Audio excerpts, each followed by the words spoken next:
Oh, good morning. Good Let's morning. see.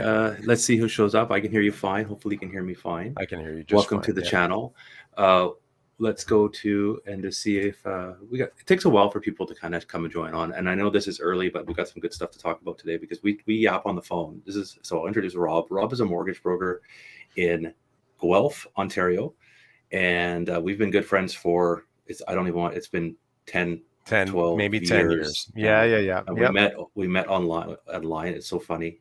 We met on Twitter, and we've just kept in contact through industry and friendship for forever. And I think I've only met you in person maybe Twice. once or twice. So Maybe twice. but we talk on the phone all the time, and we talk a lot about today's topic because it's fitting. And I'll let you go into it, Rob, what we're going to talk about today, because it's out there. Well, People are yeah, thinking about it. it's out there. People are thinking about it. Thanks, Scott, for having me on your live feed this morning. We're talking about inflation. It has been the bane of our existence here for at least six months, and everybody's been feeling it in their pocketbook for longer than that, I'm sure. But this morning, the CPI numbers were unveiled for Canada for June, and they came in. Believe it or not, it's almost laughable. They came in lower than expected, but they still came in high at a whopping 8.1% for June, year over year, and I think they were anticipating them to come in at 8.4. But regardless, 8.4, I read. yeah. Regardless, the largest year-over-year change since 1983. That's pretty crazy. So you and I have had a lot of discussions about. It's almost 40 years, right? 40 years. You and I have had a lot of discussions over the last 6, 12, 24 months during the pandemic about this very topic, about how nobody's really talking about this up until recently, about cost of goods, whether it's gas to fuel up your car, natural resources to help every day, natural gas or whatnot, food, simply going to the grocery store, right? Like a small trip to the grocery store that would have cost you $40 a year or two ago is now pushing $100, right? It's $100. I went to the store. I do online curbs. Like I still do. I love the curbside. I'm all about curbside. Saves me time. I think it saves me money because I'm not buying stuff that I would normally not buy. I spend literally $100, and it's like one bag. You buy some chicken, some vegetables, and some rice, and it's literally $100. Like 2 bags coming. It used to be able to fill. We age ourselves feeling old, but used to be $100 used to fill a buggy. Yeah. So the topic today is CPI.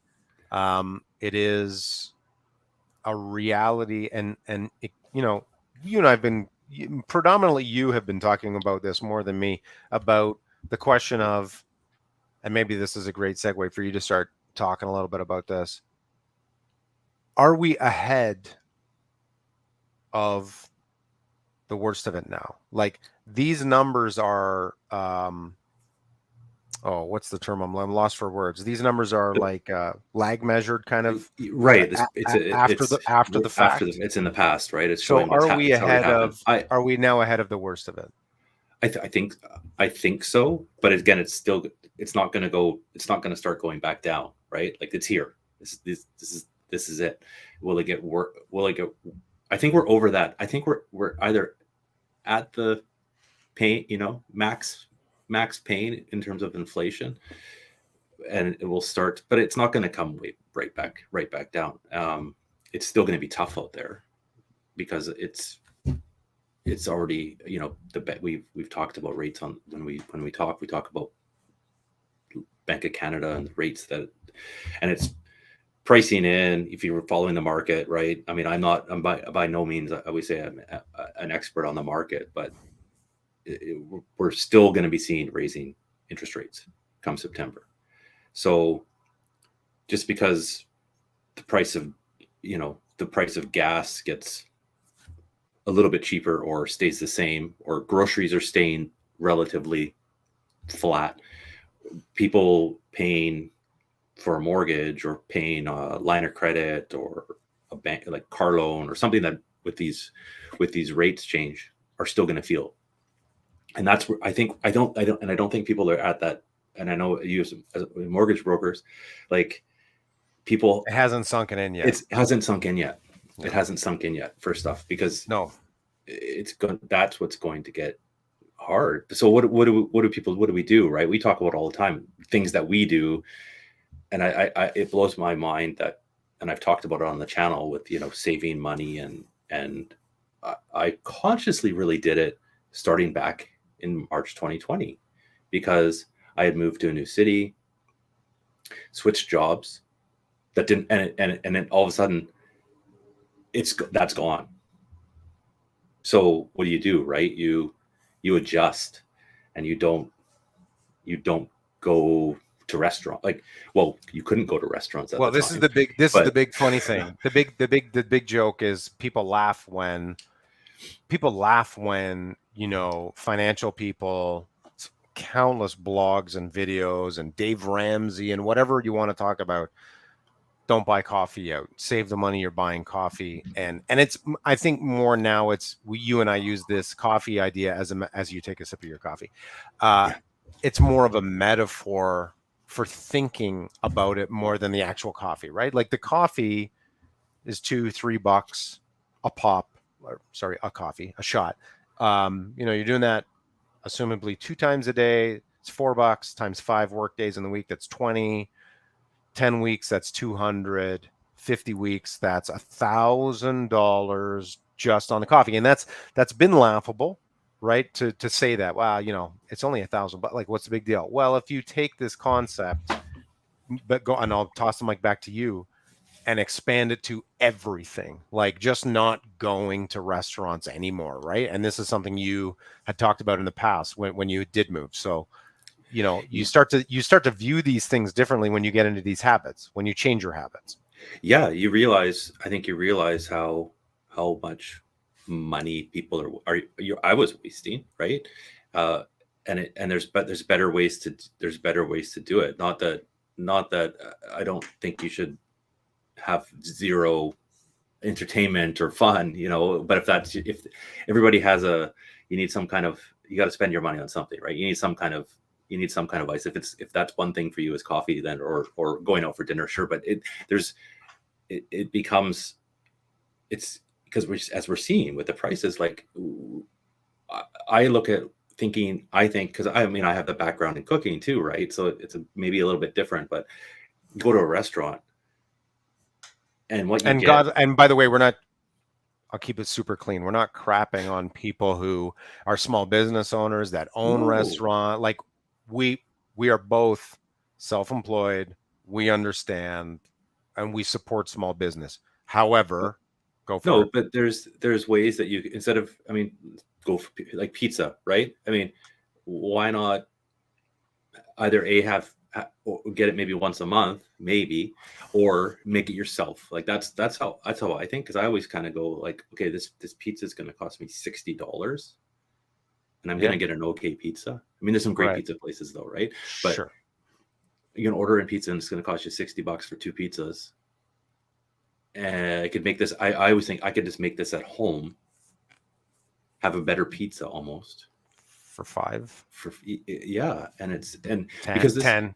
And you just because it's not just that's expensive, it's everything, right? And it's just like all of a sudden at the end of the month you have zero money in your you're wondering where your money is. Going to this, riding on this concept is like there's a whole generation, including you and I, that hasn't had to plan.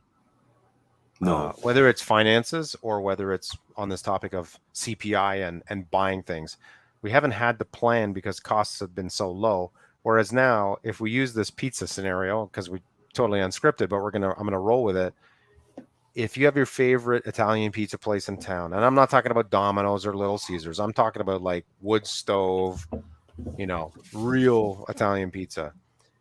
You got one of those places in your city, you're gonna order it. You're going to hop in your car at $1.75 a liter. You're going to go across town. You're going to pick it up. Let's be honest, pizza never tastes the same by the time you get it home. If you're not eating it at the restaurant, I don't care what it is, it's horrible. You got to eat it while you're there. Like, that's just what you have to do with pizza, right? But anyway, you drive across town. If you are eating in, you're going to get a beer or a glass of wine. You're going to have the whole thing. It's $60, $80, $100, depending on how many people are there, versus putting it on your shopping list, buying the dough at the grocery store or a market close to your home when you're out doing your groceries anyway. Some San Marzano tomatoes, some olive oil, some basil. I mean, what are we really talking about? You can make it at home. And so this is the concept of planning, but also understanding. I do it all the time. Well, because I've got 2 teenage kids. We'll go to a restaurant just for fun for them. Because my wife and I, honestly, if we never go to another restaurant in our lives, big deal. But we go for them. And the bill comes and, same, I was never in the culinary world like you were, but same idea. You look at the bill and you're like, I don't know. Yeah. And you and I had talked about this at the beginning of the pandemic when we were starting to talk a lot on our conversations about cryptocurrency and investing in general, right? Stocks, bonds, TFSAs, RSPs, it doesn't matter. If you're going to throw away the $100 for the pizza and the glass of wine and driving across town and spending 2 hours out of your life doing that, again, if that's enjoyment to you, then that's what you're going to do. And that's a cost of enjoyment. You could also take that $100 and put it into something else. Because if you're kissing that money goodbye with the pizza, that's kind of what I started doing, right? Because you're like, you see that, right? And you think, but that's kind of like, you look at how much you've actually thrown, I don't want to say thrown away, but you've literally, if we go back to our 20s, right? Think about that. God, How much money did we literally waste? Labatt Blue sidebar has a fortune because of me, but go ahead. Right. But you look at it now and you make these changes and you put these things in, put it in investment, you see it grow, and I think for me, thankfully, I mean, obviously, because work is quieter. That's why I'm live streaming. Like I constantly said, like, work is quiet now, right? It's the summer, fair enough. But it's like, okay, well, I'm glad I haven't been, living the high life for the last few years. The YOLO life. That's coming to that for people is going to hit really hard. It's over. And going back to what we were saying about, it hasn't really sunk in yet. Like 8.1 year over year, it's sneaking up on people. At what point? Like, I think it's already started to get there now, but I don't think it's really sunk in when it comes to overall costs, right? Like, no, because it's only been 6 months that the rates have started to come back up, right? Sure. So you have a line of credit, on personal line of credit, even, let's just say, not even talk about home line of credit, and that personal line of credit, you're probably sitting at 11-12% now. 8, 9, 10% easy. Yeah. 9 if you're lucky. Yep. And you're paying interest only, which is okay, sure. But all of a sudden, that interest only payment, it starts to stack up. It starts to increase. Everything's up, right? And then you add that to gas, add that to groceries, add that to, you're putting your gas on your credit card, and all of a sudden you're filling your tank it's costing you over $100, whatever. You're over $100. I can't believe people driving trucks in the city are crazy. You put it on your credit card, and all of a sudden at the end of the month, there's less, there's always less to pay. And, of course. And that's when it starts to, too much month at the end of the money, as they say. Yeah. But people really have, I think, and we talk about it all the time, because our parents, like my mom's in her 80s now, and talk to her quite a bit about, she realizes it, right, on a fixed income, how expensive stuff is, and you make sacrifices. Yeah. And it's not that hard once you get used to it. No, it's just breaking the habit. It's getting into the habit. You know, Yeah. but before I was in this line of work, I was a factory guy. I was a blue collar tradesman, and when we bought our first home and we had young kids, every morning I bought a thermos. It's that like factory worker thermos and packed a lunch, right? And so I had this massive thermos and I would make coffee every single morning. It was good coffee. It was from a fair trade local roaster here and it was good. But still, you know, if you were going to pay 10 cents a cup of coffee or 20 cents a cup of coffee versus $2 a cup of coffee, you're also getting better quality because you get accustomed to how you do things and the quality and time you put into something. But also, you know, desperate times call for desperate measures, especially when you're changing jobs or you've got a young family. Like all of these priorities get put into check. All of a sudden, $100 night out at, you know, or actually that's really cheap. Like a family of four, I always tell, you know, you and I talk about this all the time. A family of four with two teenagers that are young teenagers, but they're eating. My son eats like a savage. It's like $100, like at a boring no frills kind of restaurant, like a East Side Mario's, like, you know what I mean? That's $100. Never mind like a decent meal, good quality food. That's 150, 200 easy. For what? 2 hours? Like, I'm sorry, the restaurant's got to pay the lease, but it's not happening. Like, you know, you know yourself, you can make some pretty darn good quality food at home for a little bit of effort.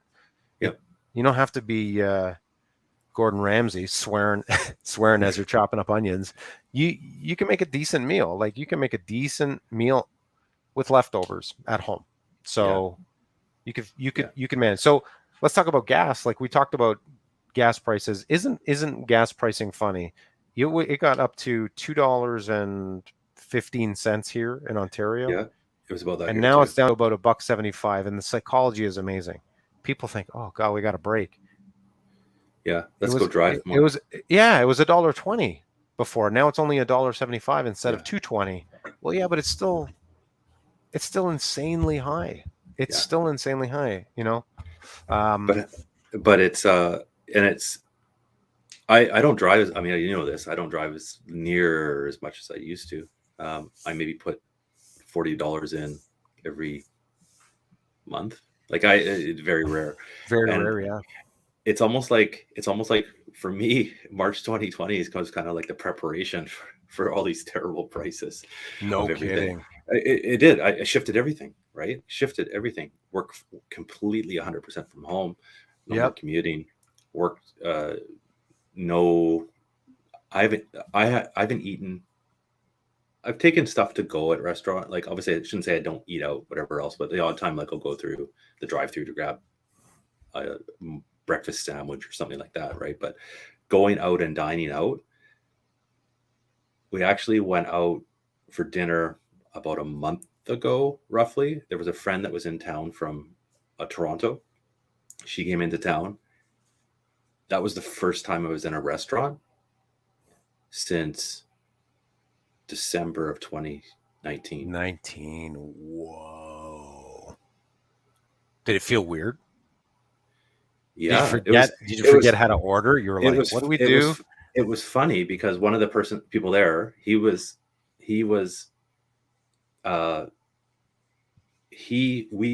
went out for a lunch together in December of 2019, just before moving.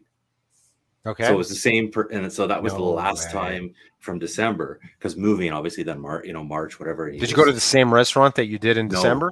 I wonder if it's actually still even there, but no, but it was different. So that's it. Just make these changes, right? Do we think that the Bank of Canada is going to? There's a lot of chatter on Twitter this morning. About what yay or nay on what. Sorry, I mean to interrupt you there. There's a few people watching. If you have some questions, by all means, put a question in the question thing. But if you want, we're talking about Twitter. If you want to follow Rob on Twitter, it's at the Rob Campbell on Twitter, and I'm on there as well. I don't tweet a lot, but I lurk. SDD is on there. Sorry, go ahead. A lot of chatter about the rate. So we've talked about a good. You and I feel that there's a good chance the Bank of Canada is going to raise in September by at least 50, maybe 75. even a full point.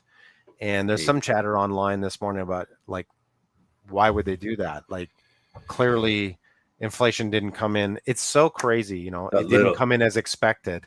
Yeah. It's like, what? It's off the charts. It's off the charts. It's highest in 40 years. So, do we think that the Bank of Canada is going to go in September? Will that be the last one? Or are they just going to keep hammering until that CPI drops off a cliff? Yeah, it's 75 for sure.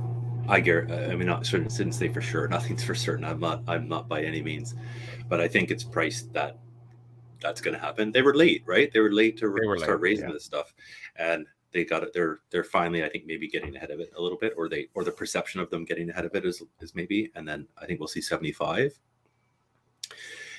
and then we'll see a bit of a pause.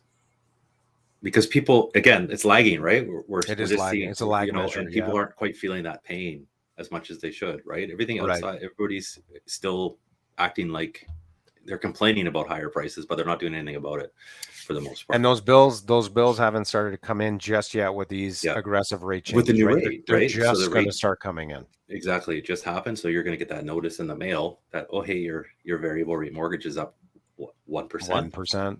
That's, your line of credit is up 1%. Your savings accounts aren't going up 1%. That is so let's talk about that, because you're doing your investment stuff on YouTube and whatnot. Mm-hmm. Are we now, for the first time in a very, very long time, going to start to see the silver lining of inflation and rising rates? Savings. Are we going to see financial institutions, GICs, are we going to see these rates come up to give a little? Now, you and I won't speak for you. I mean, the whole thing about inflation is your dollars are getting burned up behind the scenes regardless. So even if you do get 2, 3, 4% on a bond, your money's diluting at 8.1 per year now anyway. Yeah. So what does it matter? You're negative 4% on your money, right? But I guess the investment question I have for you is it better to be negative 4% on your cash, on your money, than negative 10 or negative 20? Yeah, I mean, it's better to have more, but it's not like everybody, I think, and there's another question I'll pop up on the thing, but I mean, it's better to make some money off your money than not make anything, if it's going to sit there. And there's also nothing wrong with just having cash in the bank. I don't think. Like, there's nothing wrong with having a cushion for something, which is hard for people, but there's nothing wrong with having a cushion just in case you have a layoff, slowdown. Sure. Like, this is what's going to happen. This is what's going to hurt, is when people start to pull back, lose a job, and then that's where that's where that R word comes in with rising rates so quickly and that is another lag measure, right? Recession's always a lag measure. Like, oh shit, the CPI just fell off a cliff. People aren't spending money. Now we're in negative growth. Slow down. It's a vicious cycle. You got a question to pop up on the screen? I do have a question. So from Chris Notter, what do you think about passive income investing? So it's nothing. It's great to be able to put something into it. And Rob, you can chime in on here too. It's great to put something into a dividend ETF. Something like I use the VDY is the one I buy, the Vanguard one. Obviously, look, there's a ton of them out there. It's nice to put your money there and see your dividend roll in every month without doing anything. Yeah, I agree. Really. I think on the housing sector, like the ship has sailed to buy investment properties, I believe. However, having said that, that ship might come back to port really soon. Yes, rates are higher, but prices are starting to decline aggressively in certain pockets. And there's one thing that people need, and it's a place to live. So yes, the cost of carrying the mortgage would be higher, but also the rents are crazy high, and it's only going to continue this way because of immigration, people coming in. So, to talk about that right now, it's crazy to qualify for a rental property. That ship has kind of sailed. but keep an eye out for that in the future.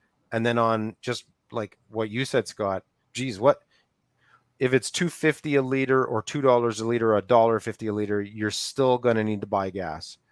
Oil companies, I mean, in Canada, sometimes you get people all fired up when you talk about investing in oil, but it is the backbone of our economy, whether or not you want to admit that. Are there dividend stocks? Are Enbridge, is Enbridge still paying a dividend? Like these are passive income, like you had said. You invest, and Scott, correct me if I'm wrong, the market's not at an all-time low, but the market has dropped off since December of last year, right? Yeah. So, you know, you can buy something that's got a bunch of these things in its portfolio at lows. Not to say that they're at a bottom, but at a low, and get that dividend, you know, and just reinvest that dividend or take the dividend and do something else with it. But yeah, for sure, having your money work for you is better than not. And I agree with you, Scott. Having cash is really important, especially when we see the Rogers network go down, when we see maybe some blackouts with hydro because of heat waves, and like you still got to buy stuff. How do you buy stuff? Like you can buy stuff with cash. You know, you can't buy stuff with credit or debit when the systems are down, but you can certainly go back to paper. So not a bad idea to keep some money in your pocket for rainy day spending as well. Mm-hmm. Also, just one last point about credit cards. Credit cards and lines of credit rates are increasing, absolutely. But one thing people sleep on is rewards credit cards. If you have the money, and you're savvy enough to do this, seriously consider using a cashback rewards credit card, whether that's PC at your grocery store, or like I have the Scotiabank Visa Momentum card. It's a 4% cashback on recurring billing and groceries. Yeah. And the little hack there is these grocery stores, they don't just sell apples and bread. You can buy clothing at the grocery store. You could buy alcohol at the grocery store. You could buy medication at the grocery store. When you pay at the checkout, it registers as a grocery store, and you still get 4% cash back.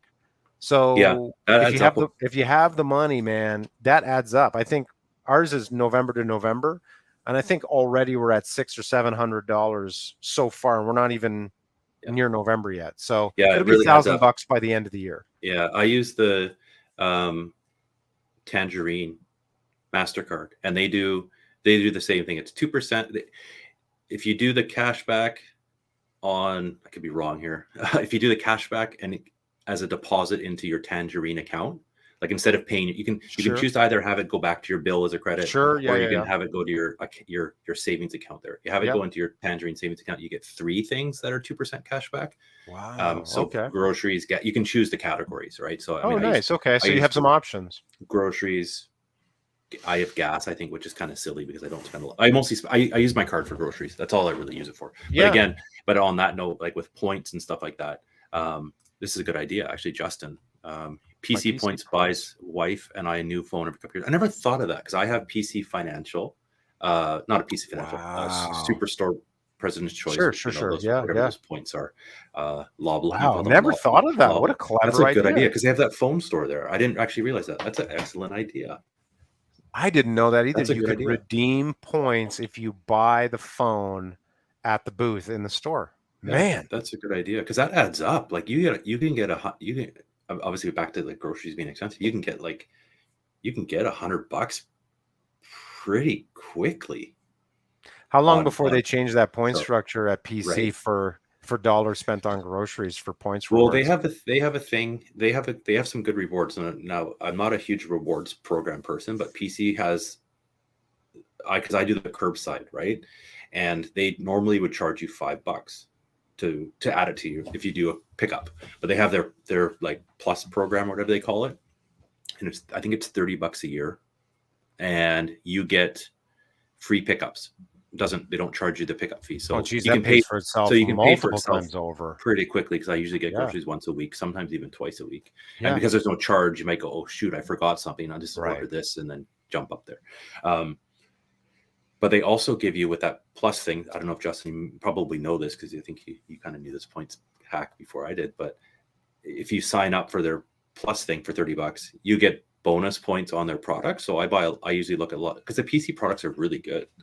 They have a lot of good products. So that's a great point, man. Thanks, Justin. Thanks for that. You get bonus points if you sign up for their $30 thing. So he's got another one here. PC points didn't change a long time.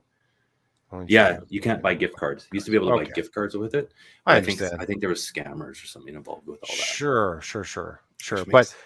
But the cashback Visa that we use in our home, like I said, you know, we've got 2 kids, just basic like t-shirts, socks, underwear, Crocs in the summer, barbecue utensils. Like maybe it's not the best quality, or maybe it's not built to last or whatever, but if you can huck-a-buck the system to get 4% cash back at a grocery store, it's free money. You're going to buy it anyway. So why go to Canadian Tire? By the way, Canadian Tire credit cards, worst interest rates ever, 29%. Yeah, they're bad.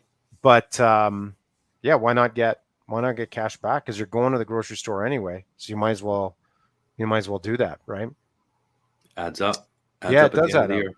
There we go. So 8.1 CPI. 8.1. There you go. Wow. World's ending. We shouldn't laugh. It's tough. Prediction for our next live call. What do we got a prediction for? What's next? Is next month's CPI going to come in higher, lower? I think it's going to be lower. It's going to be lower. Do you think it's going to be drastically lower? No. I think it's going to still be high. +7, it'll 7, depend 7 on gas a little bit, but yeah, we'll see. It's tough out there. It is tough. Not to sound doom and gloom, though. No. Okay, we'll end on a positive note. I don't know. What do you got? I mean, I think the positive note is the market being at a low, right? Real estate's coming off of their highs, and stocks. I mean, there's some great bargains out there if you are, again, going back to the initial thing about the CPI and going like food in general.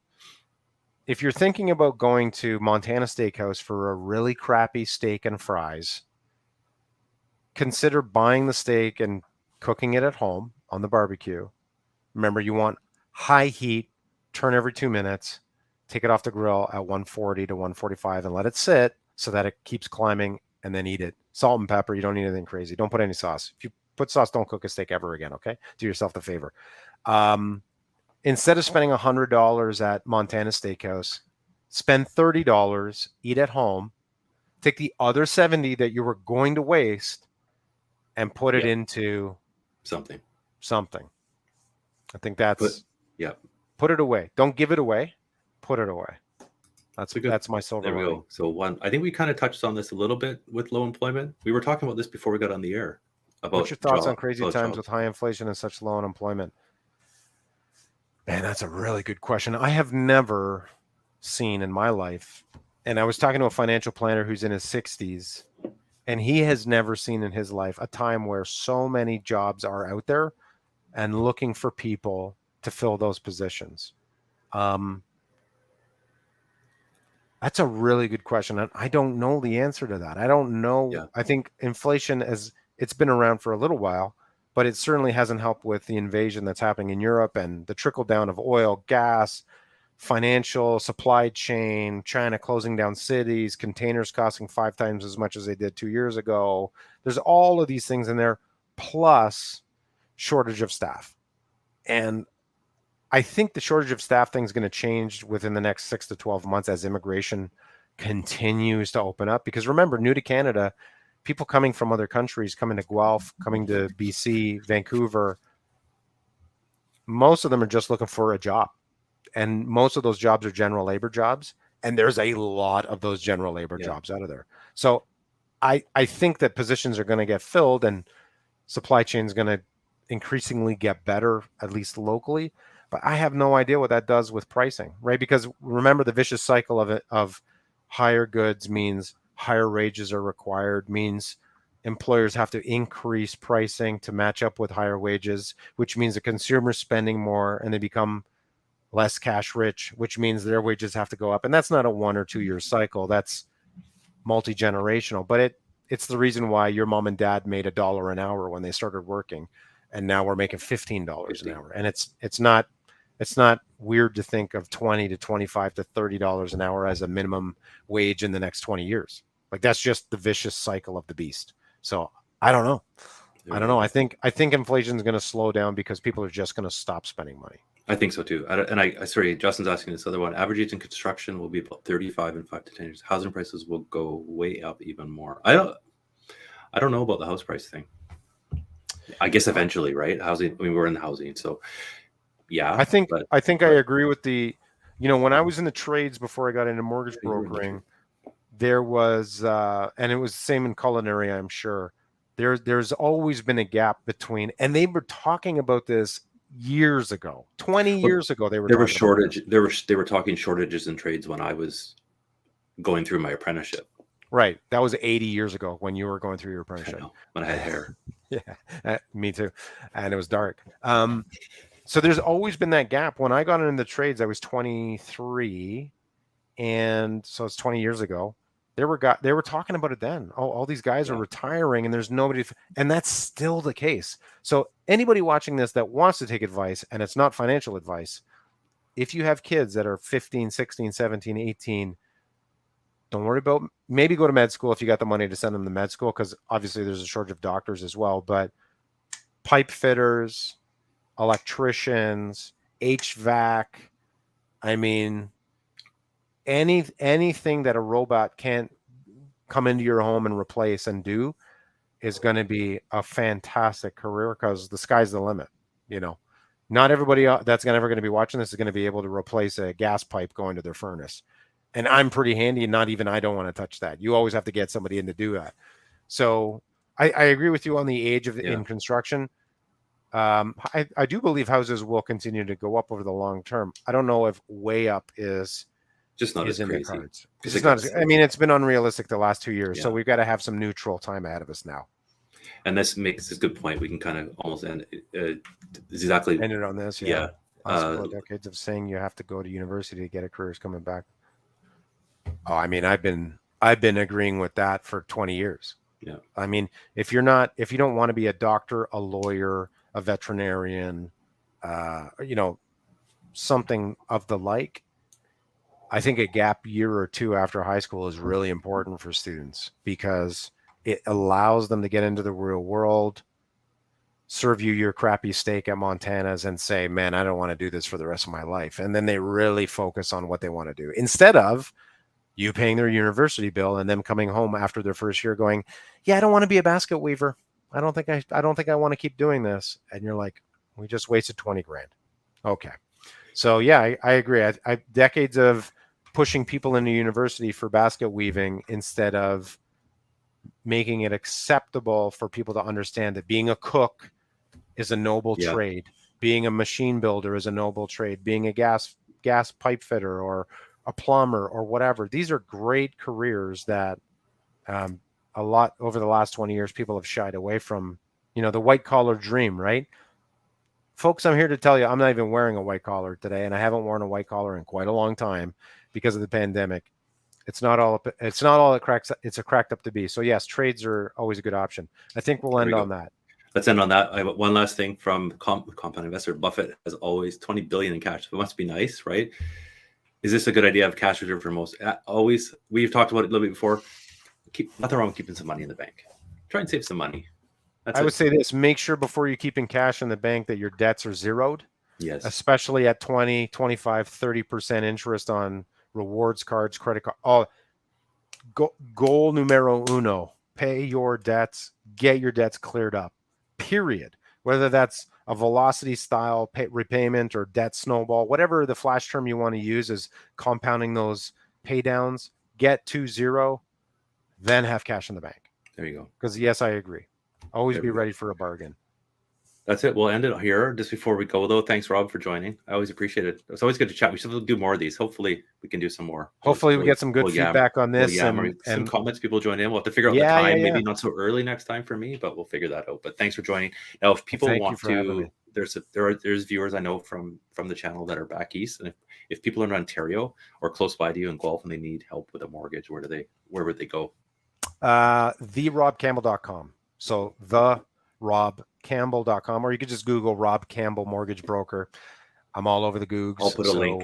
I'll put a you'll link find to your. I'll put a link to your website down in the Oh, thank you. description below, so people can find you. But always appreciate it. It's always Yeah, fun thank to you have for these having me chats. on, Scott. Yeah, it's fun to have these chats, and we'll talk to you. I'll probably talk to you tomorrow or later today. Probably. Thanks for watching, everybody. Thanks for all the comments, Justin, and everybody else. Great, much appreciated.